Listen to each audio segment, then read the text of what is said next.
अस्सलाम वालेकुम नाज़रीन, आप देख रहे हैं प्रोग्राम दुनिया के साथ। मैं हूं आपके साथ आपकी मेज़बान आसमा इकबाल। बात करते हैं इंतहा पसंद रियासत भारत की। आपको बताएं कि कर्नाटक में हिजाब का जो तनाज़ा है वो शिद्दत अख्तियार कर चुका है। इंतहा पसंद जमात बीजेपी के कारिंदों ने कॉलेजेस में गुंडागर्दी शुरू कर दी है। बाहिजाब लड़कियों को हरासा करने की कोशिश भी की गई, जबकि निडर मुस्लिम तालिबा ने गुंडों के सामने अल्लाह अकबर का नारा भी बुलंद कर दिया। अपनी बच्चियों की हिमायत में कर्नाटक की ख्वातीन भी मैदान में निकल आई हैं। इंतहा पसंद हिंदुओं का डटकर मुकाबला करने का ऐलान कर दिया है। मुस्लिम लीडर असदुद्दीन अवैसी ने नारा तकबीर बुलंद करने वाली लड़की को खराज तहसीन भी पेश किया। दिन भर बीजेपी के गुंडों की गुंडागर्दी जारी रही। जब मीडिया के कैमरे भी इंतहा पसंदी के मनाजिर दिखाते रहे, लेकिन पुलिस खामोश तमाशाई बनी रही। मुस्लिम तालिबात का कहना है कि वो दहाइयों से हिजाब पहनकर कॉलेज आती हैं। अब इंतहा पसंदों के डर से वो अपने हिजाब नहीं उतारेंगी और हर मैदान में मुकाबला करेंगी। नाज़रीन, यहाँ जब हम आपको ये मनाजिर दिखा रहे हैं, सारी सूरत हाल दिखा रहे हैं, तो आपको ये भी बता दें कि कर्नाटक में बाहिजाब तालिबात के साथ होने वाला हरासानी का ये कोई पहला वाक़या नहीं है। इससे कबल 2 कॉलेजेस में बाहिजाब तालिबात को कॉलेज में दाखिले से रोका जा चुका है। मुसलसल 1 हफ्ते से कॉलेज के गेट के बाहर एहतजाज करने वाली जो बाहिजाब तालिबात हैं, उनको कॉलेज में दाखिल होने की इजाज़त तो दे दी गई थी, ताहम उन्हें दीगर तालिब इल्मों के साथ क्लासेस अटेंड करने की इजाज़त नहीं दी गई थी। यही वजह है कि बहुत सारी स्टूडेंट्स जो हैं बहुत सारे दिनों तक हमने देखा कि सीढ़ियों पर बैठी रहीं क्लासेस के बाहर। अब ये सूरत हाल है क्यों, क्या रुख मज़ीद इख्तियार कर सकती है, वहाँ के मुसलमान जो हैं वो कितने स्ट्रॉन्ग हैं, किसका मुकाबला कर सकते हैं, और फिर वहाँ की हुकूमत, चाहे वो मुसलमान है नहीं है, हुक्मरान हैं, तो सबकी जिम्मेदारी उन पर आयद होती है कि किसी के साथ ज्यादती ना हो। ऐसे में हुकूमत क्या कर रही है, सारी चीज़ें जान लेते हैं जी। ब्रिगेडियर रिटायर्ड गजनफर अली शाह साहब हमें ज्वाइन कर रहे हैं, सीनियर दिफाई तज्जियाकार हैं, वीडियो लिंक पर हमारे साथ मौजूद हैं। वेलकम करते हैं। अस्सलाम वालेकुम ब्रिगेडियर साहब। जी वालेकुम अस्सलाम। सर बहुत शुक्रिया आपके वक्त के लिए। सर ये फरमा दीजिएगा सिचुएशन क्या है, ये तो हमने आपको बता दिया, सिचुएशन क्यों है ये अगर आप हमें समझा सकें प्लीज़। असल में ये जो मुसलमानों के खिलाफ जो आप अभी बात कर रही थी, अगर उसकी वायलेंस की बात करें ना, तो वो तो बहुत डीप रूटेड है। और वो इंडियन हिस्ट्री में की जो रिजेंटमेंट है, मतलब उस वक्त से मुगल्स के ज़माने से इस्लाम के ख़िलाफ़, और उसमें आपने देखा बावजूद इसके कि मुग़ल पीरियड में हिंदुओं को बड़ा फेवर किया गया, उनको साथ लेके चले गए, लेकिन उन्होंने कभी इससे कॉम्प्रोमाइज़ नहीं किया। और आहिस्ता आहिस्ता चलते चलते जो कश्मीर में उन्होंने जुल्म ढाए वो भी आपकी नज़र में होंगे। और कश्मीर में 1947 से पहले महाराजा के रूल के दौरान जिस तरह मुसलमानों का कत्लेआम किया जाता था, बल्कि 1947 में जब इंडिया पाकिस्तान आज़ाद हुए तो अक्टूबर 1947 में 3 दिन 10 अक्टूबर से लेकर 14 अक्टूबर तक कोई 10,000 से ज़्यादा मुसलमानों का कत्लेआम किया गया, इस प्रिटेक्स्ट पे कि उनको गाड़ियों में उठा के ले जाया गया कि हम आपको पाकिस्तान भेज देंगे। और वहां से ये चीज़ें जब शुरू हुई तो आप मैसेकर्स की अगर लिस्ट उठा के देखेंगे तो आपको कोई इंडिया के अंदर कोई मतलब है लार्ज स्केल के, छोटे नहीं लार्ज स्केल के, बल्कि एक ऐसा भी हुआ कि इंडिया दिल्ली और बॉम्बे में जो नहरें थी वो खून से भर गई थी। और ये लिस्ट देंगे तो लिस्ट बहुत लंबी होगी। लेटेस्ट जब नरेंद्र मोदी गुजरात का चीफ मिनिस्टर था, उस पर जो कुछ हुआ और जिस तरह वहां पे मुसलमानों को और जिस नरेंद्र मोदी उनको मारा गया वो भी सामने।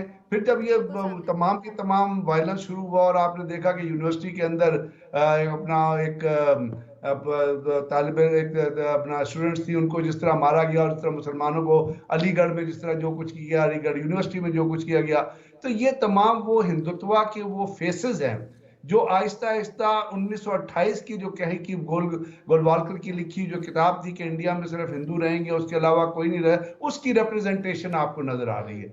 और ये है भारतीय गुंडे जिनको पैट्रोनेज करता है Indian prime minister Narendra Modi, और वो आरएसएस से लेके अब वो सिर्फ आरएसएस नहीं रही, अब वो हिंदू महासभा और हिंदुत्वा और वीएचपी जो है उसके बैनर के अंदर आ गए। और उसके अंदर जितनी उनकी दहशतगर्द तंजीमें थी, मतलब बीजेपी से लेके वीएचपी से लेके संघ परिवार से लेके नीचे तक जितनी तंजीमें थी वो सारी एक बैनर के नीचे जमा होके और मुख्तलिफ इलाकों में मुसलमानों के खिलाफ, न सिर्फ ये कि मुसलमान तालिब इल्मों के खिलाफ या मुसलमान जो गर्ल्स स्टूडेंट के खिलाफ, बल्कि आप देखिए कि उन इलाकों में भी जहाँ पे इवन मुसलमान घर किराए पे लेने की कोशिश करते हैं। या पिछले दिनों एक यही कर्नाटक में एक अपना गांव के अंदर एक सम्मेलन हुआ जहां पे उन्होंने बाजोर बागे दहल ये ऐलान किया कि हम जो मुसलमान शॉपकीपर हैं उनकी दुकान से कोई चीज नहीं खरीदेंगे। और ये सब दुनिया की नजरों के नीचे हो रहा है। इसको वेस्टर्न पावर्स भी देख रही हैं, इसको यूरोपियन पावर्स भी देख रही हैं,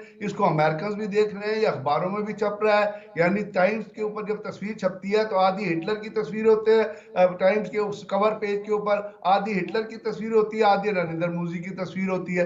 तो ये तमाम चीजें, नहीं, लेकिन दुख दुनिया की तो बात सब कुछ देख रही है। दुनिया ने तो ये भी देखा ना सर कि अभी 5 फरवरी को जो एक बहुत बड़ी कार्स बनाने वाली कंपनी है, जो ट्वीट उसकी जानिब से की गई, उस एक ट्वीट पर कितनी कयामत खड़ी हो गई भारत के अंदर, ये भी सबको मालूम है। फिर हुआ ये कि इतना बड़ा इसको एक मसला बना दिया गया कि उस कंपनी को अपना ये ट्वीट वापस लेना पड़ा।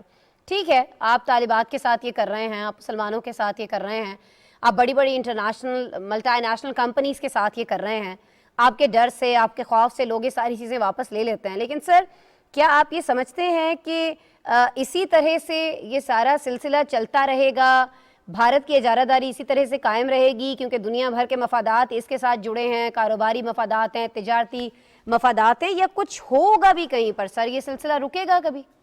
इस तमाम चीज को अगर आप बैकग्राउंड में देखेंगे ना तो 1964 वेस्ट बंगाल से शुरू करते हैं, जहाँ पे पहले राइट हुए थे और उसमें कुछ 438 लोग जो है मरे थे।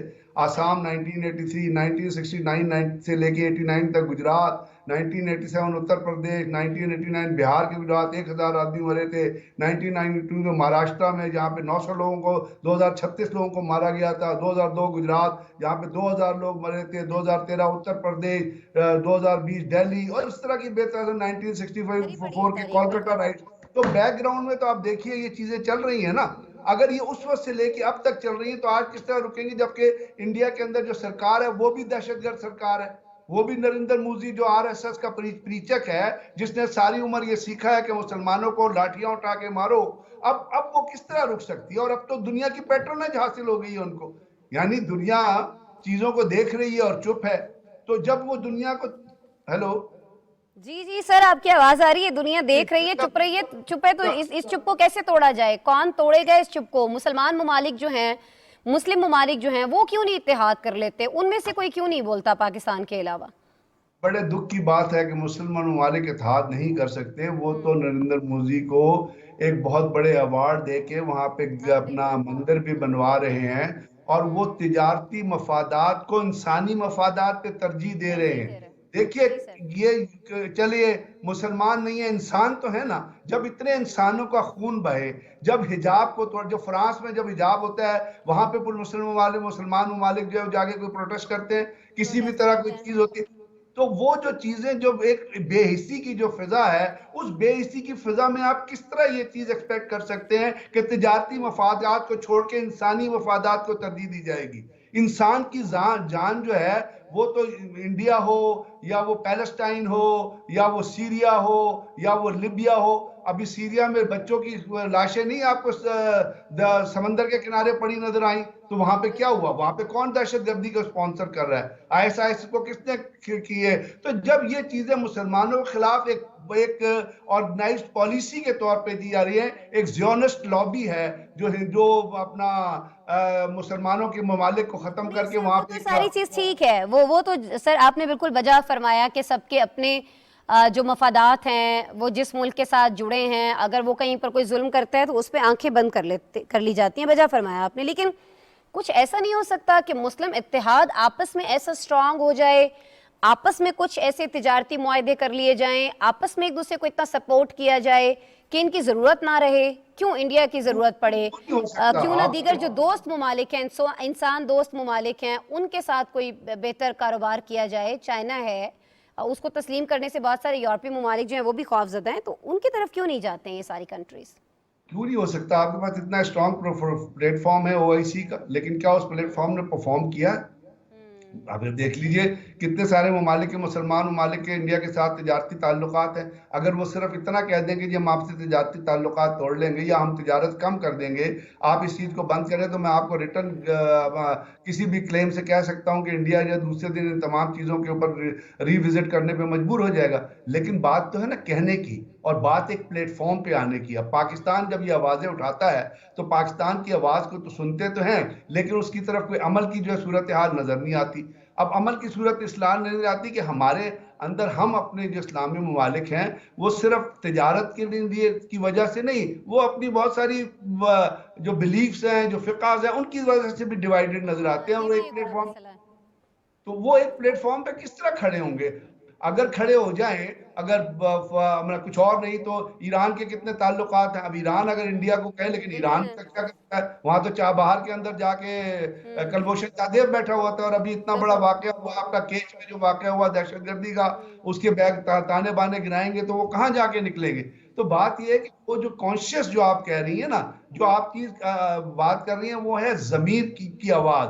वो अंदर से किसी तरह वो आवाज उठे, और वो मुसलमान लीडर्स के अंदर से आवाज उठे, और वो कम्युनिटी के अंदर से आवाज उठे, वो मीडिया के थ्रू आवाज उठे। उन पाकिस्तान का मीडिया इन चीजों को उठाता है, लेकिन क्या आप देखती हैं बाहर का मीडिया भी इन चीजों को उठा रहा होता है? ये वेस्टर्न मीडिया या क्या इस्लामिक ममालिक में ये चीजें जो वो नहीं चल रही होती? और चूंकि वहां पे उनको इंडिया को लगता है, लग रहा है, बल्कि वो पूरी तरह पे कन्विंस है कि कहीं से उनके ऊपर कोई कदगन नहीं आ रही है।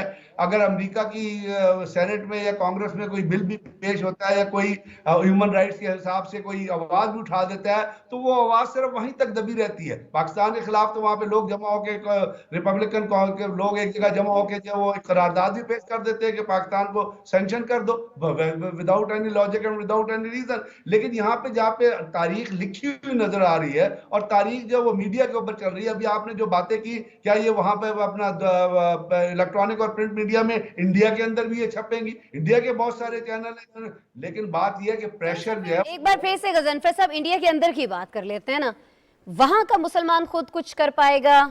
ये जो असदुद्दीन अवैसी साहब हैं, बज़ाहिर ऐसा लगता है कि जी बहुत एक्टिव हैं, जब मुसलमानों के साथ कोई इस तरह की ज्यादती हो जाती है उसके ऊपर आवाज उठाने की हद तक ये रहते हैं, इससे आगे क्यों नहीं बढ़ पाते हैं? क्यों क्यों आगे वहां के बढ़ मुसलमान ही चलें, इत्तेहाद कर लें, आपस में इकट्ठे हो जाएं? आगे इसलिए नहीं बढ़ पाते। एक तो बात, जब हम पाकिस्तान में मुसलमानों की बात करते हैं तो मुझे बड़ा अफसोस है कि ओवैसी साहब कहते हैं कि जी आप हमारे लिए ना बोलें, हम अपने प्रॉब्लम्स को खुद ही हल करने के खुद कर काबिल हैं। लेंगे। ये जी बहुत सारे प्रोग्राम में ऐसी बात हुई है। मैं भी जी इंडियन मीडिया के साथ प्रोग्राम करता था, वो कहते हैं बिल्कुल जी जी आप क्यों बात करते हैं हमारे। एक बात। दूसरी बात यह है कि वहां पे मुसलमान जो है वो पॉलिटिकली डिवाइडेड है। वो मुसलमान के तौर पे एक प्लेटफॉर्म पे नहीं है। कोई बीजेपी में है, कोई किसी और पार्टी में है, कोई जी कांग्रेस जी में है, कोई। तो जब वो पॉलिटिकली डिवाइडेड होंगे तो वो यूनाइटेड प्लेटफॉर्म पे किस तरह आएंगे? वो एक प्लेटफॉर्म पे तो उस वक्त आएंगे जिस वक्त वो इस बात को रीजन बनाएंगे कि इंडिया में मुसलमानों के साथ जुल्म हो रहा है, और हमें एक प्लेटफॉर्म पे आके आवाज उठानी। क्योंकि वो पॉलिटिकली इतने डिवाइडेड हैं। फिर हमारे यहाँ आपको पता है मुसलमानों में फिका के ऊपर कितनी डिवीजन है। यानी हम एक दूसरे से, अगर देवबंदी है, और देवबंद इंडियन देवबंद जो है, उन्होंने तो पता है हमेशा इंडियन गवर्नमेंट का साथ दिया। वहां पे जो देवबंद के, वो अभी देवबंद के उलमा जो है वो नरेंद्र मोदी के साथ खड़े हुए हैं, उसकी फेवर में रोजाना बयान दे रहे होते हैं। तो फिर वहां पे मुसलमान इकट्ठे किस तरह होंगे? और चूंकि वो डिवाइडेड है, चूंकि वो इकट्ठे नहीं है, इसलिए इंडिया के अंदर जिस तरह भी जुल्म हो, मुसलमानों के ऊपर जो भी किया यानी जाए, गजनफर उसके ऊपर। साहब, आपकी बात का लुब्बे लुबाब वही है जो तालीमात हमें कुरान पाक में मिलती हैं कि ए लोगो तफरके में ना पड़ो, अल्लाह की रस्सी को मजबूती से थाम लो। तो जब तक हम ये अपने आपस की तफरीक जो है, ये मसालिक हैं, दीगर मसाइल जो हैं जिनमें हम उलझे हुए हैं, इनको छोड़ के अल्लाह की रस्सी को मजबूती से नहीं थाम लेते हैं, तब तक ये जो मसाइल हैं, ये चाहे इंडिया के अंदर बसने वाले मुसलमान हों, चाहे यूरोप में मुसलमानों के साथ क्या हो रहा है, चाहे अमेरिका के अंदर हो, ये सारी चीज़ें, गजनफर साहब मैं तो आपकी बात से ये समझ पाई हूँ कि ये नहीं हो सकती हैं। बहरहाल बड़ा ज़बरदस्त मैसेज, और ज़बरदस्त क्यों नहीं है, जब अल्लाह ताला ने एक बात फरमा दी तो उससे फिर कौन इनकार कर सकता है। आप भी वही चीज़ जो है देखने वालों तक पहुंचाना चाह रहे हैं, वही मैसेज। बहुत शुक्रिया ब्रिगेडियर रिटायर्ड गजनफर अली शाह साहब, दिफाई तज्जियाकार हैं। क्या हमारा मज़हब कहता है जी, जब हम आपस में हमारे जो दीगर मुसलमान हैं उनके साथ जब जुल्म होता है तो क्या करना चाहिए? ऐसे फ़िरक़ों में नहीं बंटना चाहिए है, अपने जो मसालिक हैं, जो दीगर चीज़ें हैं, उनको पसे पश डाल देना चाहिए। ये मसाइल तो बाद में भी इन पे बात हो सकती है, लेकिन जो मज़ालिम हो रहे हैं जिनकी वजह से इंसानियत पिस रही है, बहुत सारे बच्चे मर रहे हैं, बहुत सारी माएँ जो हैं उनकी गोदें उजड़ रही हैं, बहुत सारी औरतें बेवा हो रही हैं, बहुत सारे नुकसान हो रहे हैं, उस पर पहले गौर किया जाना चाहिए। अच्छा जी, नुकसान की बात हो रही है तो एक और जगह पर खदशा ये जाहिर किया जा रहा है, और अभी से नहीं किया जा रहा, कोई पिछले 2 महीनों से किया जा रहा है कि वहाँ पर एक बहुत बड़ा नुकसान हो सकता है। कब हो सकता है, अभी तक क्यों नहीं हो रहा है, जिसका खदशा अमेरिका की जानिब से जाहिर किया जा रहा था, मैं उस पर बात करना चाह रही हूँ। मामला है जी ये यूक्रेन का। हमें आपको ये बताना है कि यहाँ कुछ पेशरफ्त हुई है। पेशरफ्त ये हुई है कि गुज़िश्ता रोज़ रूसी सदर जो हैं उन्होंने फ्रांसीसी हम मनसब से मुलाकात की थी। मुलाकात के बाद दोनों रहनुमाओं ने उम्मीद ये जाहिर की थी कि यूक्रेन के बहरान पर रूस और मगरब के दरमियान सर्द जंग के बाद से अब तक की सबसे बदतरीन जो कशीदगी है उसका हल तलाश कर लिया जाएगा। लेकिन गुज़िश्ता रोज़ होने वाली मुलाकात जो दिसंबर में यूक्रेन के बहरान के आगाज़ के बाद से किसी अहम मगरबी रहनुमा की पुतिन से पहली मुलाकात थी। 5 घंटे तक जारी रहने वाली इस मीटिंग के बाद एक मुश्तरका प्रेस कॉन्फ्रेंस से खिताब किया दोनों ने, और व्लादिमीर पुतिन ने मॉस्को आने के लिए फ्रांसीसी रहनुमा का शुक्रिया अदा करते हुए कहा कि वो यूक्रेन मामले पर समझौते के लिए तैयार हैं और फ्रांसीसी सदर की पेशकर्ता तजावीज़ पर गौर भी करेंगे। लेकिन उन्होंने एक बार फिर यूक्रेन के बहरान के लिए मगरब को ही मोर्द इल्ज़ाम ठहराया। पुतिन का कहना यह था कि फ्रांस की सदर के बहुत सारे ख्यालात, तजावीज़ आइंदा इक़दाम के लिए बुनियाद फराहम कर सकते हैं और हम ऐसे समझौते करने की राह तलाश करेंगे जो खित्ते में सब के लिए सूतमंद हों। इस मौके पर सदर पुतिन ने यह बात एक बार फिर वाज़ेह की कि रूस नेटो की सरहदों की तरफ नहीं बढ़ रहा है, बल्कि जो नेटो हैं, नेटो फोर्सेस, वो हमारी सरहदों की जानिब पेशकदमी कर रही हैं। फ्रांस के सदर जो हैं उन्होंने इस मुलाकात के बाद ये कहा कि रूस और मगरब दोनों के खदशात दूर करने के लिए ठोस तजावीज़ पेश उन्होंने कर दी हैं और रूसी सदर ने उन्हें इस बारे में यकीन दहानी कराई है कि वो बातचीत के लिए तैयार हैं। फ्रांसीसी दफ्तर सदारत ने सदर मैक्रोन की जानिब से जो तजावीज़ पेश की गई हैं उनकी तफसीलात भी जारी कर दी हैं, जिसके मुताबिक दोनों अतराफ से कोई नई फौजी कार्रवाई न करने का अहद, एक नए स्ट्रेटेजिक डायलॉग का आगाज़ और मुल्क के मशरिक में मॉस्को के हिमायत याफ्ता अलहदगी पसंदों के साथ कैफ के तनाज़े में अमन अमल की बहाली की कोशिशें शामिल हैं। रूसी सदर से मुलाकात के बाद फ्रांस के सदर आज कैफ में यूक्रेनी सदर से भी कशीदगी कम करने के लिए मुलाकात कर रहे हैं। सदर पुतिन का कहना है कि वो मैक्रोन की यूक्रेनी सदर से मुलाकात के बाद फ्रांसीसी हम मनसब से दोबारा फ़ोन पर राबिता करेंगे। बड़े हमें क्या कहेंगे कि सरगर्म दिखाई दे रहे हैं जी। फ्रांस बहुत ज़्यादा सरगर्म दिखाई दे रहा है। फ्रांसीसी रहनुमा खुद यहाँ पर पहुँचे हैं, मुलाकात हुई है। इस मुलाकात के बाद अब क्या हो सकता है ये हम जान लेते हैं जी। असद महमूद साहब से, सीनियर तज्ज़ियाकार हैं, माहिर हैं बैनुल-अक़वामी उमूर के, ख़ास तौर पर आजकल बड़ी गहरी निगाह रखे हुए हैं क्योंकि आजकल बड़ी खबरों में यूक्रेन का मसला, तो उन्हें वेलकम कर लेते हैं। अस्सलाम वालेकुम असद महमूद साहब। वालेकुम अस्सलाम आसमा, आप खैरियत से हैं? जी अल्हम्दुलिल्लाह। आप ये बता दीजिएगा असद साहब हमें कि अब कुछ खैरियत की खबरें हम सुनेंगे। ये जो अहम दो सदूर की मुलाकातें हो गई हैं, फ्रांस के सदर जो यहाँ पर पहुँचे हैं मामला तय करने के लिए, वहाँ से भी कोई खैर खबर आने वाली है या नहीं? उसी तरह की खबरें आएंगी, अटैक अटैक एंड अटैक? अऊज़ुबिल्लाहि मिनश्शैतानिर्रजीम, बिस्मिल्लाहिर्रहमानिर्रहीम। No, I don't think so कि कोई बेहतर खबर हो सकती है, बिकॉज मेरा ख्याल है कि जब रशिया से मैक्रोन पहुँचे हैं यूक्रेन, तो उनका त्यारा अभी टच डाउन नहीं किया गया था, तो रशिया से ऐलान आ गया था कि जिस तरह का इंडिया दिया जा रहा है या जिस तरह की ओवरऑल लोगों को या दुनिया को बताया जा रहा है कि नहीं, हम किसी बेहतर सिचुएशन की तरफ जा रहे हैं, और for that matter Russia is prepared for so many things, तो ऐसा कुछ भी नहीं है। और रशिया की जो डिमांड्स हैं, देखिए ना, असली इशू ये है कि रशिया की डिमांड्स क्या है कि जी किसी सूरत के अंदर भी यूक्रेन को नेटो का मेंबर आप नहीं बनाएंगे। साथ ही उन्होंने कहा जी कि अमेरिका जो है वो इस टेंस इन्वायरमेंट्स के अंदर जो रशिया की डेवलपमेंट है उसको हैम्पर कर रहा है। देन उनका कहना है कि यूक्रेन को जो है वो पंप कर रहे हैं डिफरेंट तरह के वेपन्स के साथ। यानी आप देख लेना कि पिछले दिनों एंटी टैंक मिसाइल्स को आपने देखा, अब मुख्तलिफ तरह की मिलिट्री एड जो है वो यूक्रेन की तरफ आ रही है। लाइकवाइज रशिया के बड़े सीरियस तहफ़्फ़ुज़ात हैं नेटो के ऊपर। नेटो ऑलमोस्ट 30 ममालिक हैं इसका जो मेंबर है, अमेरिका इसके साथ है, कि भाई आप अपनी ईस्टवर्ड मूवमेंट को आप किस तरफ लेकर आ रहे हैं। आप यूक्रेन को अगर देखें तो यूक्रेन एक तरफ उसकी सरहदें जो है वो रशिया के साथ मिलती हैं, दूसरी तरफ वो ईस्टर्न यूरोप की तरफ आता है। अब रशिया का कंसर्न या पुतिन का concern is something very serious कि नाटो की ईस्टवर्ड मूवमेंट क्यों हो रही है भाई, और आप इसको किस तरफ लेकर एक लिहाज से आ रहे हैं। और इवन उनका तो यहाँ तक कहना है कि पोलैंड के अंदर या रोमानिया के अंदर आप मिसाइल क्यों डिप्लॉय कर रहे हैं। तो आई वुड से कि नेटो ने ऑलमोस्ट इन सारी बातों को, या अमेरिका ने इसको तो रिफ्यूट किया कि दे आर नॉट प्रिपेयर्ड। वो कहते हैं कि यूक्रेन एक आज़ाद मुल्क है और वो यूरोप का एक लिहाज से हिस्सा है, और वी वांट कि it should become basically permanent member of the NATO. एक ये, और वो जो रशियन तहफ़्फ़ुज़ात है जिस तरीके के भी, वो तो उन्होंने किसी तरह उसको एक्सेप्ट नहीं किया। दिस इज़ गुड कि जी फ्रेंच प्रेसिडेंट आए, उनकी ऑलमोस्ट को 5 घंटे की मीटिंग हुई।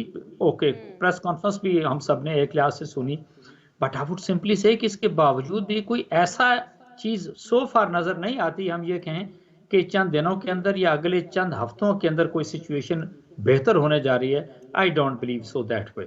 ठीक है। अच्छा, मेरे प्रोड्यूसर साहब अभी फरमा रहे थे आईएफबी में कि ये कुछ इसी तरह की बेएतमादी आपस में दिखाई देती है जैसे जर्मनी ने किया था पोलैंड के मामले में, बरतानिया के साथ प्रॉमिस कर लिया गया, वहाँ पर बरतानिया के अंदर मुआहदा भी लहरा दिया गया कि जी अब जर्मनी कोई ऐसी हरकत नहीं करेगा, और ये मुआहदा लहराने के आधे घंटे के बाद ही हमने देखा कि पोलैंड के साथ क्या किया गया फिर जर्मनी की जानिब से। तो अभी भी बेतमादी की फ़ज़ा है। जिस तरह से रशिया ने कह दिया कि जी हमें तो बिल्कुल भी एतबार नहीं है यूरोपीय ममालिक जो कुछ कर रहे हैं। देखिए, पहली बात ये है, रशिया का बिल्कुल कोई ट्रस्ट नहीं है, ना नाटो के ऊपर ना अमेरिका के ऊपर, इसमें बिल्कुल कोई शक किसी को नहीं होना चाहिए। दूसरी तरफ ये देखा जाए कि अगर इस सारे कजिए से अमेरिका को साइड पे करें तो एक बड़ा ढीला ढाला सा रेस्पॉन्स आपको नाटो का नजर आता है। यानी आप नाटो के जो ममालिक हैं, सरकर्दा ममालिक की बात करें तो उसमें सिर्फ आप यूके को देखते हैं, वो अमेरिका का बगल बच्चा है, जो अमेरिका ने कहना है वो उसी तरीके से आप यूके को चलते हुए देखेंगे। बट अदर देन दैट ये सब कुछ पता है। देखे ना, सेकंड वर्ल्ड वॉर के बाद जिस तरह की सिचुएशन पूरे यूरोप के ऊपर है, जो तबाही और बर्बादी यूरोप के लोगों ने देखी, वो सर्टनली जो यूरोप के जो इस वक्त के जो लीडर हैं, they don't want to go into that kind of a situation. और ये उनको नजर आता है कि अगर ये सिचुएशन खराब होती है, ये हालात खराब होते हैं, यूक्रेन के ऊपर अगर कोई अटैक जाता है तो it will take few days कि वो उनका जो कैपिटल कीव है, it is going to be basically with Russian. और ये भी कहा जाता है कि जी 70% से ज्यादा स्ट्रेंथ जो कि रशिया को जरूरत है अटैक करने के लिए, वो तो सरहदों पर मौजूद है। So that way they are in position इस सारे सिलसिले में। तो आप सिर्फ ये देखें, इस सारे कजिए को जो सबसे ज्यादा हवा देता हुआ नजर आता है वो आपको अमेरिका नजर आता है, और फिर आपको यूके नजर आता है, जर्मनी को भी एक्टिव देखते हैं, फ्रांस का रवैया थोड़ा सा पॉजिटिविटी की तरफ देखते हैं कि नहीं जी हालात ठीक होने चाहिए। So but generally I would say कि ये अमेरिका का या जो बाइडन का एक लिहाज से आप इसको वो माइंडसेट आप पढ़ें अगर, तो वो आपको लगता है कि इस कजिए को वो तूल देना चाहते हैं, रशिया को एक लिहाज से वो खींचना चाहते हैं, चाइना के साथ वो ऑलरेडी एक लिहाज से उनकी वो जो ट्रेड वॉर है वो चल रही है, उनको एक वो उसमें रखना चाहते हैं। But at the same time अगर आप पुतिन को भी देखते हैं, he is very clear कि how is he going to deal basically with the Ukraine का ये जो इस वक्त इशू चल रहा है या ये जो क्राइसिस चल रहा है। और फिर अगर देखें ना, अगर एक तरफ रशिया है तो दूसरी तरफ पूरा नाटो यानी पूरा यूरोपियन ममालिक मौजूद है और अमेरिका मौजूद है, और उसके बावजूद भी परेशानी रशिया की तरफ कम है कि जो एक्टिवली एक लिहाज से उसकी फोर्सेस वहां पे ग्राउंड पे मौजूद हैं, और परेशानी आपको यूरोप में नजर आती है। सो मच सो आप देखें ना, अमेरिका के अंदर जब आपने जर्मन चांसलर को वहां जाके मीटिंग करते हुए देखा, तो it's not the German chancellor, American president कह रहा है कि नहीं वो जो गैस की सप्लाई लाइन है हम उसको एक लिहाज से रोक देंगे और हम उसको बड़ा तजारती तौर पे रशिया को नुकसान पहुंचा सकते हैं। वेयर एज जो बॉडी लैंग्वेज आपने देखी होगी अगर वहां पर जो जर्मन चांसलर की थी, it was not that way. So आप यू कैन मेक आउट कि आफ्टर वो पब्लिक प्रेशर भी तो है उन लीडर्स के ऊपर भी, आप किस चक्कर में पड़े हो, what do you want to do. और फिर कजिया अगर फर्ज करें यूक्रेन का है या रशिया का है, और रशिया की अगर सीरियस डिमांड्स है, और वो डिमांड्स है जो कि 90 के अंदर उन्होंने एग्री किया था कि हम किसी तरह भी ईस्टवर्ड मूवमेंट खुद तस्लीम किया था। ठीक है जी, बिल्कुल। तो जब ये इस तरह की सिचुएशन आती है तो रफली वहां पर जनरल पब्लिक का भी जो एक परसेप्शन है वो वही है कि जी ये नाटो के पीछे फिर अमेरिका को आप देखते हैं, और जिस तरफ अमेरिका चाहता है वो नाटो को एक लिहाज से लेके चल पड़ता है। तो इनकी अपनी भी एक लिहाज से कोई से होनी चाहिए। किस तरफ जाएगा ये सारी सिचुएशन तो बड़ी गंभीर सी दिखाई देती है, खास तौर पे जब आप बॉडी लैंग्वेज की बात कर रहे हैं कि वो इत्मीनान दिखाई नहीं देता है उन धमकियों के अंदर भी जो दी जा रही हैं। तो फिर ये क्यों चाहा जा रहा है कि ये सारी ऐसी सिचुएशन जो है क्रिएट होती चली जाए, वापसी मुश्किल हो जाए तमाम फरीकैन के लिए? इसको जनरली अगर देखा जाए, आफ्टर ऑल किसी सोल्यूशन पे तो पहुंचेंगे। अगर सेकंड वर्ल्ड वॉर हुई थी तो उसके बाद आफ्टर ऑल मुज़ाकरात हुए थे, और फिर फाइनली आप कह सकते हैं जी कि वो जंग भी खत्म हुई, और फिर अपने अपने मुल्कों की तमीर और तरक्की के अंदर ये सारे लोग चले गए। रशिया के अलावा मैं समझता हूँ कि यूरोप को ये बिल्कुल क्लियर है कि जंग किसी को सूट नहीं करती। अमेरिका इसके अंदर से बहुत सारी चीजें, मेरा ख्याल है, मैं समझता हूँ कि उसमें से बहुत सारे उसके अहदाफ हैं जो वो निकालना चाह रहे हैं। सबसे पहले सर्टनली जो कुछ नाटो के साथ हुआ या अमेरिका के साथ अफगानिस्तान के अंदर हुआ, सुबह की तो उनकी हुई है, चाहे वो जैसा भी कह लीजिए कि नहीं, हम उनके साथ एग्रीमेंट करके निकले हैं कि with in few days Taliban ने अगर पूरे अफगानिस्तान के अंदर आ गए थे तो प्रॉब्लम तो फील हुई है ना अमेरिका को, प्रॉब्लम को एक जी बिल्कुल। अच्छा, उसी के साथ पर आप ये देख लें, जब ये अफगानिस्तान से निकले और ओवरऑल जो एक अमेरिकन, एक जिसको कहते हैं ना, एक हेजमनी की आप बात कर लें या एक सुपर पावर का जो एक उनका पूरी दुनिया में एक माना जाता था, दबदबा उसको भी था। थोड़ी सी जिक पहुंची बिल्कुल। तो वो उसको दूर करने के लिए भी अमेरिका ने कहा जी अच्छा no what is to be done. So एक तरफ उन्होंने सींग फंसा दिए चाइना के साथ, हाँ, दूसरी तरफ वो रशिया के साथ चल पड़े। और देखिए ना, आज भी अगर मैं प्रेसिडेंट पुतिन को देखूं, उनके जो इससे पहले के बयानात को देखूं, वो तो ये फील करते हैं कि यूक्रेन और रशिया जो हैं वो बिल्कुल एक हैं और दोनों में किसी तरह की कोई तफरीक एक लिहाज से नहीं है। और दैट वाज द रीज़न कि 2014 के अंदर जिस तरह उन्होंने वो चले गए थे और फिर क्रीमिया पे कब्जा कर लिया था, 27,000 स्क्वायर किलोमीटर है, वो तो आज भी एक लिहाज से उनके पास है। तो मैं ये समझता हूँ कि ये कोई किसी तरह की शराइत होंगी। और प्रॉब्ली याद होगा लास्ट टाइम हमने डिस्कस किया था कि जी कुछ लेटर्स भी गए हैं कि जी हम इसके ऊपर न्यूक्लियर जो आर्मामेंट है या उसके ऊपर कोई इस तरह का सिलसिला करें, इनकी डिप्लॉयमेंट के ऊपर, इनको कर्टेल करने के ऊपर, इनकी ओवरऑल जो जो जो डेवलपमेंट है उसको मेरा ख्याल है तो हल्का फुल्का ये कैप करना चाहते हैं। प्रॉब्ली इस तरह के वो जो टारगेट्स हैं वो अमेरिका ने रखे हैं और इवन मे बी नेटो को भी साथ मिला लिया हो। बट मैं समझता हूं कि अगले चंद महीनों के अंदर तो सिचुएशन को ऐसा नहीं कि मैं कहूं कि ये बेहतरी की तरफ जाएगी, या आपको बयानात भी देते हुए नजर आएंगे। देखें ना, अभी अगले चंद दिनों के अंदर it is going to be Russia, then फिर यूक्रेन और फिर फ्रांस और Germany, again they are going to have the meeting. अच्छा, इन सारी चीज़ों के अंदर आप देखते हैं इससे पहले जो जो अमरीकी नुमाइंदे थे उन्होंने भी विजिट किया मुख्तलिफ ममालिक का। ओके, फोकस उनका ज़्यादा जो था वो यूक्रेन था या फिर जर्मनी की आप बात करते हैं। फ्रांस तो अभी एक लिहाज उसने बीच में आया है। अमेरिका बाहर सारा खड़ा होकर मुख्तलिफ तरह के बयानात आप जो बाइडन को देते हुए देखते हैं, या उनके कुछ और ओवरऑल जो गवर्नमेंट के नुमाइंदे हैं वो बयानात देते हैं। बट जनरली आप एक्टिव देखते हैं, ओके जी, जो नेटो के सरबराहान है या फिर जो कि यूरोप से जो लीडर ताल्लुक रखते हैं उनको, वाई बिकॉज अगर कोई प्रॉब्लम होती है तो अमेरिका तो बड़ा दूर बैठा है ना, सारा मसला जो है वो फिर नेटो के ममालिक के ऊपर, ये यूरोप के ऊपर एक लिहाज से आएगा। और यूरोप सेकंड वर्ल्ड वॉर का नतीजा तो पर ये जो गैस को लेकर, तेल को लेकर जो भी मसाइल चल रहे हैं, अभी से हम देख रहे हैं ना कि वहाँ पर तो टेंशन शुरू हो चुकी है इन सारे मामलात को लेकर। बहरहाल बहुत शुक्रिया। टॉपिक तो ऐसा है, बहुत वसी इस पर बात हो सकती है, बहुत सारी चीज़ें, बहुत सारी इन्फॉर्मेशन आपने पहुँचाई है असद साहब। कोशिश करेंगे दोबारा इसी टॉपिक पर आपको दोबारा से मदऊ करें, जो और इन्फॉर्मेशन आपके पास है, ताकि आप वो भी शेयर कर सकें। But thank you so very much, आप हमारे साथ थे। उम्मीद करते हैं हम जी कि ये मामला जब नेक्स्ट टाइम हम असद महमूद साहब से बात करें तो इसमें कुछ ना कुछ बेहतरी आ चुकी हो। फ्रांस की जानिब से तो बहुत कोशिश की जा रही है और कुछ ममालिक को भी कोशिश करने की ज़रूरत है, ख़ासतौर पर रशिया और अमेरिका को खुद। बहरहाल जी, प्रोग्राम में और भी बहुत सारी खबरें में शामिल करनी है, खलीजी रियासतों का भी रुख करेंगे, लेकिन अभी हमें जाना है अफ्रीकी मुल्क मडागास्कर, जहां समुद्री तूफान जो है उसने बहुत ज़्यादा तबाही मचा रखी है। इत्तलात आ रही है कि अब तक 20 अफराद हलाक हो चुके हैं, जबकि हज़ारों इमारतें तबाह होने से 55,000 से ज़ायद बेघर अफराद जो हैं वो इस वक्त दिखाई दे रहे हैं, रोड्स के ऊपर हैं, तूफ़ान की इस वक्त घेराव में आए हुए हैं। और इस तूफान से कबल जो है मूसलाधार बारिश हुई थी और 165 किलोमीटर फ़ी घंटा की रफ्तार से हवाएं भी चली थी, जिससे लोगों की मुश्किलात बढ़ा दी हैं। सूरत हाल क्या है, मुतासर इलाकों में किस तरह से लोगों की मदद की जा रही है, और ये जो 55,000 से ज़ायद लोग बेघर हो गए हैं, इनके लिए अब क्या किया जा रहा है, ये सारी चीज़ें आपको एक रिपोर्ट में बताते हैं।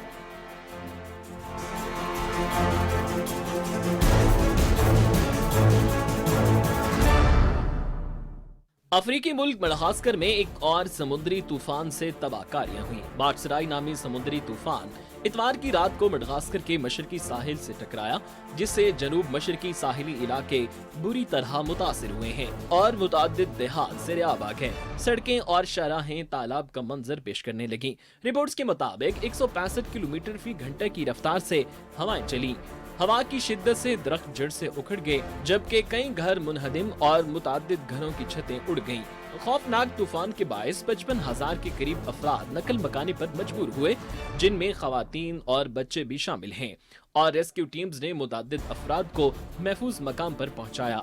और मुख्तलिफ हादसात में 20 अफराद जिंदगी से हाथ धो बैठे, जबकि हजारों घरों की बिजली मुनक़ते हो गई। रिपोर्ट्स के मुताबिक समुद्री तूफान से नौजीवारी का नामी कस्बा सबसे ज्यादा मुतासिर हुआ, और ये कस्बा अतराफ के इलाकों से कट कर रह गया। रियासती डिजास्टर मैनेजमेंट अथॉरिटी के मुताबिक तूफान ने अपने रास्ते में मौजूद हर शय को तहस नहस कर दिया। समुद्री तूफान ने मडगास्कर में तबाही मचाने के बाद बराज़म अफ्रीका के मशरक में वाक़ ममालिक मोज़म्बिक और मलावी का रुख कर लिया है।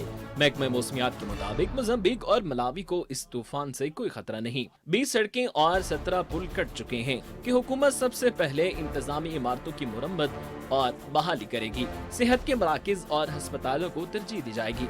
मडगास्कर की सदर ने माना निजरी कस्बे का दौरा किया और इमदादी सरगर्मियों का जायजा लिया। उन्होंने तूफान से मुतासरा इलाकों में इमदादी सरगर्मियों में तेजी लाने की हिदायत की। मडगास्कर में 2 हफ्ते पहले समुद्री तूफान ईना से 55 अफराद हलाक और 1,31,000 से ज्यादा बेघर हुए थे। बिल्कुल जी, क्या सूरत हाल है ये तो आप देख रहे हैं, रिपोर्ट हमने आपको दिखाई है, अपडेट भी हम आपको यकीनन करते रहेंगे। लेकिन अभी जी प्रोग्राम में हम जिक्र करने जा रहे हैं खलीजी रियासत यमन का, जहां हौदी बागियों की हटधर्मी के बायस हालात इंतहाई मकबूश हो चुके हैं। यहाँ बसने वाले जो आवाम हैं, पानी तक नहीं मिल रहा है उनको पीने के लिए, नहीं उनके पास खुराक है, अद्वियात नहीं है, इलाज नहीं है, गैस नहीं है, ईंधन की कोई सहूलत उनके पास मौजूद नहीं है। अस्पतालों पर अगर नज़र दौड़ाएं तो यहाँ इंतहाई निगहदाश्त के जो वार्ड्स हैं, ICUs जो हैं, वहाँ पर ऑक्सीजन की सप्लाई करने वाली जो एक वाहिद कंपनी है वो भी नाज़रीन तबाह हो चुकी है। जस्ट इमेजिन कि जहाँ पर लोगों के बच्चे जो हैं वो सिसक रहे होंगे कि उन्हें किसी तरह से ICU के अंदर जो मौजूद हैं, जो ज़ख्मी हैं, बहुत क्रिटिकल कंडीशन में, उनको ऑक्सीजन मिल सके। जो एक वाहिद यहाँ पर कंपनी थी जो ऑक्सीजन फराहम करती थी अस्पतालों के अंदर, उसको भी तबाह कर दिया गया है। अस्पताल नहीं दिखते हैं यहाँ पर नाज़रीन, अस्पताल जो है वो यहाँ पर खंडर दिखते हैं। ये मनाजिर भी हम आपको दिखा रहे हैं, बहुत सारे मनाजिर जो हैं मुख्तलिफ बिल्डिंग्स के हैं, बहुत सारे मनाजिर जो हैं अस्पतालों के हैं। इत्तलात बताती है कि यमन में तकरीबन 24 लाख के करीब अफराद ज़िंदगी और मौत की जंग लड़ रहे हैं। यमन का तनाज़ा जो है वो ख़ित्ते में एक ऐसी सूरत हाल पैदा कर रहा है जिसके सबब खलीजी ममालिक में ख़ुसूसी और दीगर ममालिक में उमूमी तौर पर रद्द-ए-अमल के तहत यमन में मौजूद जो अलकायदा और दाइश में लोग हैं वो ज़्यादा तादाद में शामिल होकर दहशत गर्दाना सरगर्मियाँ बढ़ाने की सलाहियत रखते हैं, जिसके तहत न सिर्फ मुत्तहिदा अरब अमारात एयरपोर्ट पर हमले जैसे वाक़यात बल्कि दीगर दहशत गर्दी की कार्रवाइयों का खदशा भी जाहिर किया गया है। अक़वाम मुत्तहिदा के सारे चीज़ पर क्या कहना है जी? अक़वाम मुत्तहिदा का कहना यह है कि जनवरी 2014 में जंग शुरू होने के बाद से अब तक गुज़श्ता माह जनवरी में यमन में सबसे ज़्यादा शहरी हलाकतें हुई हैं। इसी पे बात करेंगे जी। इंतहाई सीनियर तज्ज़ियाकार हमारे साथ मौजूद हैं, बहुत बड़ा नाम है जब बैनुल-अक़वामी उमूर की बात होती है। इनसे गुफ्तगू मुख्तलिफ जगहों पर आप देखते हैं, हम कोशिश करेंगे हम उनसे रब्ता कर सकें। हमारे साथ मौजूद होंगे जी कुछ ही देर में अनवर इकबाल साहब। अभी मैं चाहूँगी कि थोड़ी सी सिचुएशन हम आपको और बता दें। अक़वाम मुत्तहिदा ने क्यों ये कहा है कि यमन में बहुत ज़्यादा हलाकतें हो गई हैं? इसलिए क्योंकि जनवरी में यमन में सबसे ज़्यादा शहरी हलाकतें हुई हैं। जंग के बढ़ने के असबाब में हौसी बागियों के मुत्तहिदा अरब अमारात पर हमलों को करार दिया जा रहा है कि जी क्योंकि इन्होंने वहाँ पर अटैक किए तो अब इस तरह के हमलों के लिए तो उनको तैयार होना होगा। लेकिन इसमें मारा कौन जा रहा है? इसमें आम शहरी मारे जा रहे हैं, इसमें नन्हे मासूम बच्चे मारे जा रहे हैं, इसमें नौजवान मारे जा रहे हैं जिनका कोई कसूर नहीं है, दहशतगर्दी से कुछ लेना देना नहीं है। क्यों है ये सिचुएशन जी? ये जान लेते हैं। सीनियर तज्ज़ियाकार अनवर इकबाल साहब हमें वीडियो लिंक पर ज्वाइन कर चुके हैं, उन्हें वेलकम करते हैं। अस्सलाम वालेकुम अनवर इकबाल साहब। जी वालेकुम अस्सलाम बीबी। अनवर साहब, बहुत मोतबर आप शख्सियत हैं। सबसे पहले तो मैं आपको शुक्रिया बोलना चाहूँगी, आप हमें ज्वाइन कर रहे हैं। वी नो आपका वक्त बहुत कीमती होता है, लेकिन यकीन करें जितना वक्त आपका कीमती है उतना ही आपका तज्ज़िया भी हमारे लिए कीमती है। इसलिए हमने आप बार बार आपको डिस्टर्ब करके आपसे बुला के टाइम लिया है आज। अल्लाह आपको खुश रखे। बहुत नवाजी सर आपकी। अच्छा अनवर इकबाल साहब, ये फरमा दीजिएगा, यमन का मसला कोई हम आज से नहीं सुन रहे हैं, ये इनफैक्ट है क्या? जो चीज़ें, जो रिपोर्ट्स हम दिखाते हैं, बताते हैं अपने शो में, वो भी लोगों को मालूम है, कुछ ना कुछ बैकग्राउंड भी मौजूद है। इसकी असल जड़, असल वजह क्या है? आप ज़रा समझा दीजिएगा। देखिए, उस खित्ते में जहाँ ये झगड़ा हो रहा है जी सर, वहाँ 3 बड़ी ताकतें हैं। एक तो सऊदी अरब है, एक ईरान है और एक इसराइल है। अच्छा, इसराइल का झगड़ा ज़रा, चूँकि इस मामले में इसराइल की बराह रास्त मुदाखलत नहीं है तो इसको हम अलग रखते हैं।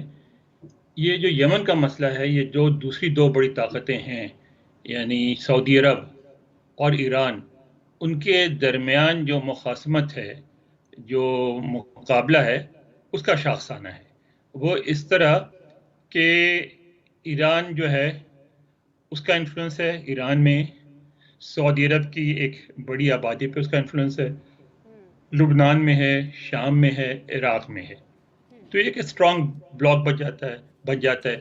दूसरी तरफ सऊदी अरब है जिसका जो इन्फ्लुएंस है वो मिस्र में है, वो जॉर्डन में है, वो बाकी अरब ममालिक 15-20 अरब ममालिक हैं, यूनियन बन जाते हैं। और जो नॉन अरब ममालिक हैं जिनका, जैसे मतलब हमारे पाकिस्तान में भी उनका इन्फ्लुएंस है, हमारे पाकिस्तान में दोनों का इन्फ्लुएंस है, ईरान का भी है और सऊदी अरब का भी है।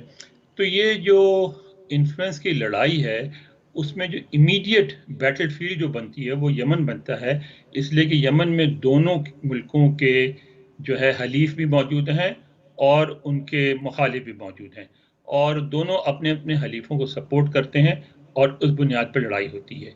अच्छा, सऊदी अरब जो है वो ये समझता है कि जो यमन जो है वो उसका बैकयार्ड है, उसमें अगर किसी और ताकत का असर व नफूज बढ़ेगा तो उसका बराह रास्त सऊदी अरब पर असर पड़ेगा, इसलिए सऊदी अरब उसको बर्दाश्त नहीं करता। जबकि ईरान ये कहता है कि वहाँ जो लोग प्रो ईरानियन लोग हैं, अगर उनके साथ जुल्म होगा तो हम ज़रूर उसमें एहतजाज करेंगे और इन्वॉल्व होंगे। अब ये लड़ाई ऐसी है जिसको मैं समझता हूँ इसका कोई हल नहीं है, ना वहाँ ईरान जीत सकता है ना वहाँ सऊदी अरब जीत सकता है। ज़रूरत इस बात की है कि कोई उनके साथ बैठ के मुफाहमत कराए, कोई रास्ता निकाले। अब उसमें मैं नहीं समझता कि मुसलमान मुल्कों में कौन कराए सर ये मुफाहमत? कहा ये जा रहा था, ख्याल किया जा रहा था जो बाइडन आ जाएंगे मामला कुछ ना कुछ बेहतर हो जाएगा, सिचुएशन संभल जाएगी, लेकिन उसके बाद हम देख रहे हैं कि सिचुएशन यहाँ तक पहुँच गई है। तो फिर अब किसकी जानिब देखा जाए? देखिए, करा तो अमेरिका ही सकता है, जैसे कि अमेरिका की बात वहाँ मानी जाती है सऊदी अरब में, लेकिन अमेरिका का कोई असर नहीं है ईरान में, तो ईरान क्यों उसकी बात मानेगा? तो फिर अमेरिका की जो कोशिशें हैं वो भी नाकाम हो जाती हैं इस वजह से, क्योंकि ईरान का पे अमेरिका का कोई इन्फ्लुएंस नहीं है। इसी तरह चीन जो है और रूस, उनमें से चीन के ताल्लुकात बेहतर हैं दोनों मुल्कों से, रूस के ताल्लुकात सऊदी अरब से खास नहीं है, लेकिन बहरहाल उनका कुछ ना कुछ इन्फ्लुएंस है।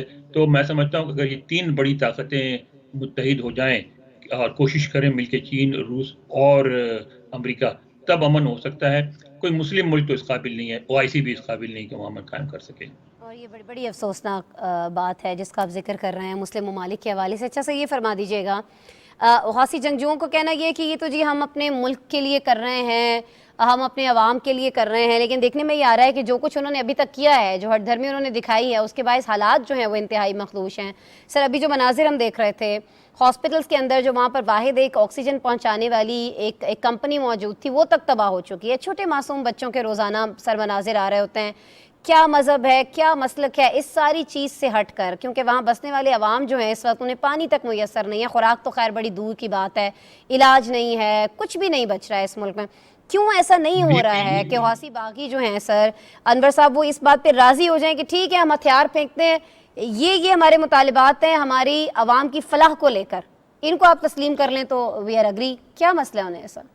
बीबी सबसे बड़ी जो आपने जो बात की, ये बड़ी अहम, बहुत अहम बात है कि इंसान इतनी तरक्की कर गया है, साइंस इतनी तरक्की कर गई है, तालीम इतनी आ गई है, इतनी ज़्यादा लिटरेसी दुनिया में कभी नहीं थी, लोगों में खुशहाली आई है, सब कुछ हुआ है, उसके बावजूद इस हद तक शर्मनाक और अफसोसनाक सूरत हाल है। यमन में जो कुछ आप देख रही हैं, दूसरे इलाकों में भी यही होता है कि जंगों में जंगें लड़ते हैं दो मुतहारिब और हथियारबंद ग्रुप, चाहे वो फौज हो चाहे वो गुरिल्ला फोर्सेस हों, उसमें लेकिन उन दोनों तरफ से मुजालिम का जो शिकार होते हैं वो निहत्ते अवाम होते हैं।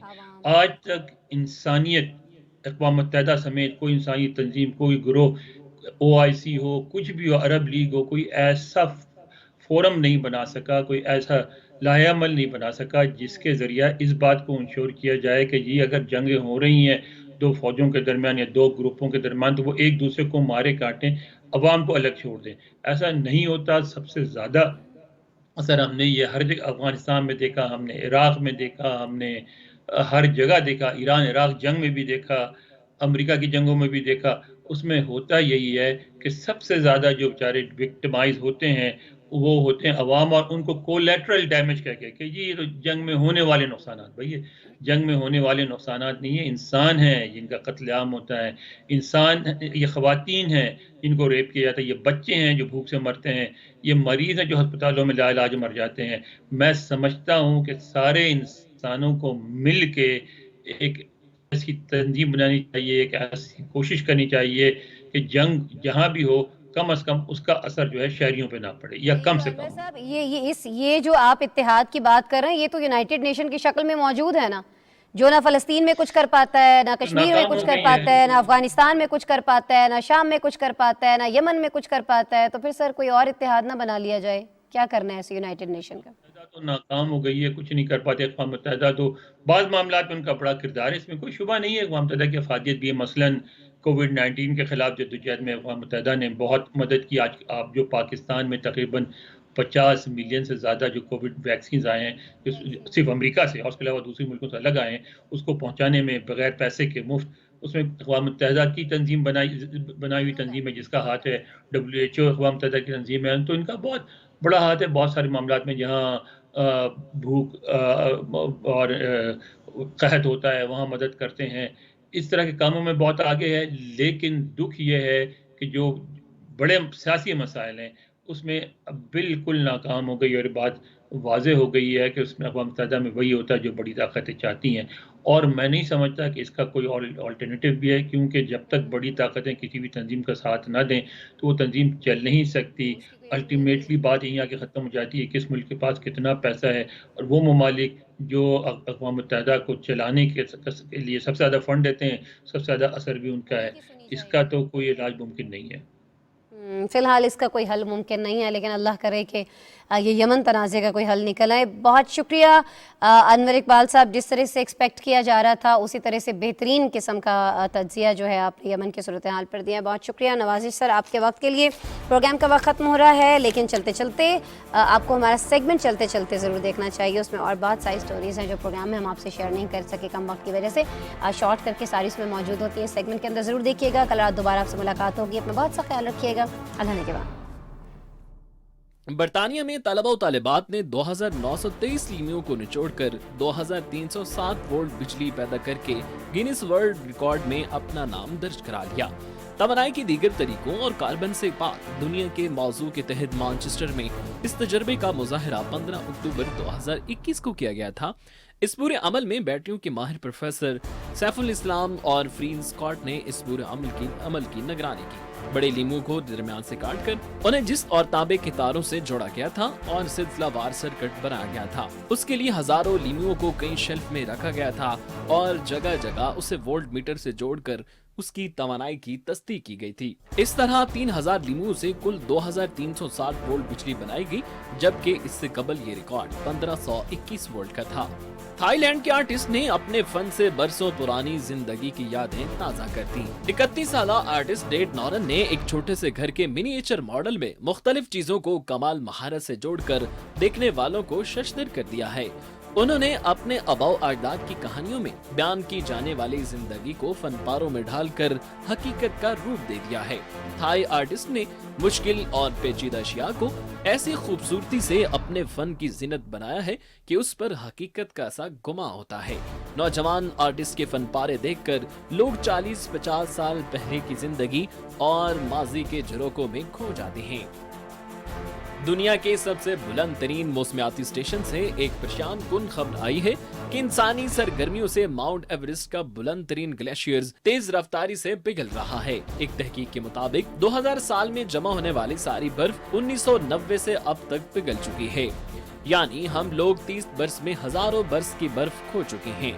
साइंसदानों के मुताबिक 1990 के अशरे में इस ग्लेशियर का पिघलाव बढ़ा और अब गुज़श्ता 25 बरस में ग्लेशियर की मोटाई में 180 फीट कमी हुई है, यानी जितना अरसा बर्फ जमा होने में लगा उससे 80 गुना तेजी से बर्फ घुल गई। और इस तरह 2000 बरस की बर्फ सिर्फ चंद सालों में पानी बनकर बह चुकी है। इसकी मरकजी वजह तेज हवाओं नमी को करार दिया गया है, लेकिन इसमें सबसे अहम किरदार ग्लोबल वार्मिंग का भी है।